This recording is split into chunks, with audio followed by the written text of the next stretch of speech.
Kidney ப்ராப்ளத்துக்குன்னு சொல்லி இருக்கு. அது என்ன மாதிரி பிளட் டெஸ்ட் எடுக்கணும் சார்? கிட்னி வியாதிகளுக்கு 2 விஷயம் ரொம்ப முக்கியம். Blood test, urine test. Blood டெஸ்ட்டில் வந்துட்டு முக்கியமான டெஸ்ட்டுன்னு பார்த்தீங்கன்னா 2 டெஸ்ட்டு. Urea and creatinine. ரொம்ப சிம்பிளாக லோக்கல் லேபுகளை கூட பண்ணுவாங்க. பட் நீங்கள் பண்ணுறது நல்ல ஒரு அக்ரிடியேட்டட் லேபில் பண்ணிக்கிறது பெட்டர். நல்ல ஒரு ஹாஸ்பிட்டல் அட்டாச்சு லேபோ நல்ல ஒரு லேபில் பண்ணிக்கிறது பெட்டர். ஏன்னா கிரியாட்டினுங்கிற டெஸ்ட்டில் வந்துட்டு எரர் வந்து ரொம்ப காமன். இப்போ வெளியிலேருந்து ஒரு டெஸ்ட் எடுத்துகிட்டு வராங்க அப்படின்னா அந்த டெஸ்ட்டை வச்சு உங்களுக்கு ஒரு டாக்டர் வைத்தியம் பார்க்குறாருன்னா அந்த டெஸ்ட்டு வந்து ப்ராப்பராக இருக்கணும். கண்ணாப்பின்னான்னு இருந்துச்சுன்னா அது கொஞ்சம் கஷ்டம். ஒன்று. 2வது யூரின் டெஸ்ட்டு. இப்போ யூரினில் வந்துட்டு ப்ரோட்டீன் லீக் இருக்குதா, ரத்த அணுக்கள் இருக்குதா அப்படிங்கிறதெல்லாம் பொறுத்து உங்களுக்கு கிட்னி வியாதி இருக்குதா இல்லையாங்கிறது பார்த்து சொல்லுவாங்க. இப்போ இது போக ப்ரோட்டீன் லீக் வியாதிகள் இருக்கும்போது உடம்புல ப்ரோட்டீன் அளவு எப்படி இருக்குது, அல்புமின் எப்படி இருக்குது அப்படிங்கிறத பொறுத்து நமக்கு கன்ஃபார்ம் பண்ணிப்பாங்க.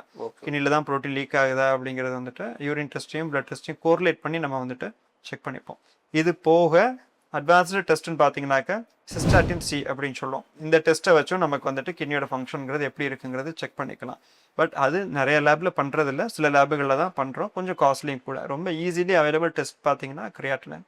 சிலருக்கு கிரியாட்டினின் வந்துட்டு நம்ம ரிலை பண்ண முடியாது. மெயினாக ரொம்ப மசில் மாசே இல்லாதவங்க, இல்லை மசில் ரொம்ப பல்க் அதிகமாக இருக்கிறவங்க, அவங்களுக்குலாம் அந்த கிரியாட்டினை வச்சு நம்ம வந்துட்டு ரிலை பண்ண முடியாது. அவங்களுக்கு நம்ம வந்துட்டு இந்த சிஸ்டாட்டின் சிங்கிற டெஸ்ட் வச்சு நம்ம வந்துட்டு கிட்னியோட செயல்பாடு எப்படி இருக்குதுங்கிறத தெரிஞ்சுக்கலாம்.